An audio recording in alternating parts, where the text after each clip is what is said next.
Moi, je suis professeur au Conservatoire national des arts et métiers. Je dirige une chaire qui s'appelle Humanité et santé et qui, elle aussi, travaille de façon très conséquente avec l'univers du design. Et au travers d'un projet qui s'appelle le French Care et qui réunit différents acteurs de l'écosystème du monde de la santé et des SHS, des sciences humaines et sociales, et du design. Et en somme, nous avons une chaire de philosophie à l'hôpital, qui est notamment au GHU, au groupe hospitalier universitaire de Paris, donc psychiatrie et neurosciences, et qui est localisée plus spécifiquement à Sainte-Anne, qui est reliée à cette chaire humanité et santé.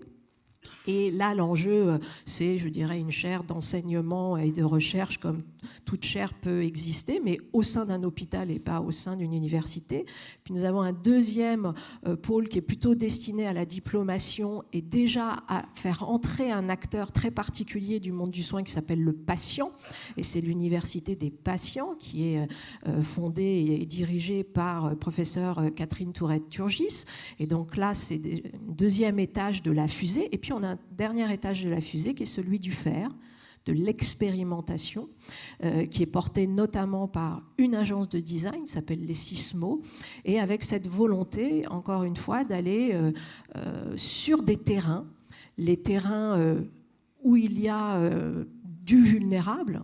Et notamment, nous mettons en place des POC, donc vous savez ce que c'est que des proof of concept, et ces proof of concept qui sont des expérimentations frugales, éphémères, qui nous permettent de tester, de prototyper des solutions de gouvernance, des solutions organisationnelles, mais aussi d'inventer des objets, d'inventer des applis, donc de faire ce que produit le design, mais au service d'un soin, au service de la santé.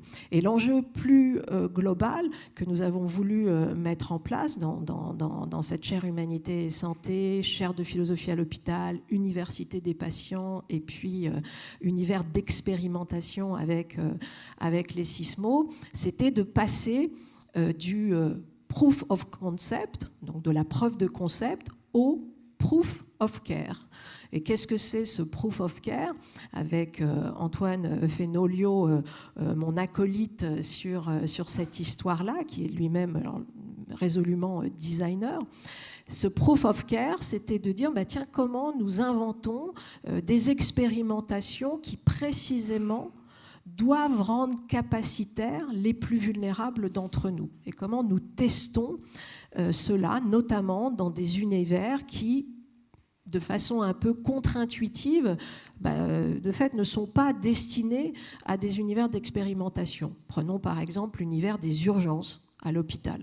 Mais demain, prenons l'univers des centres d'accueil de migration, prenons les prisons, c'est-à-dire prenons tous ces univers, demain la police, prenons tous ces univers qui à un moment donné sont généralement même discrédités par les problématiques qu'ils traitent et tentons, à la fois avec la philosophie bien évidemment et le design, de venir réinterroger leur manière de fonctionner.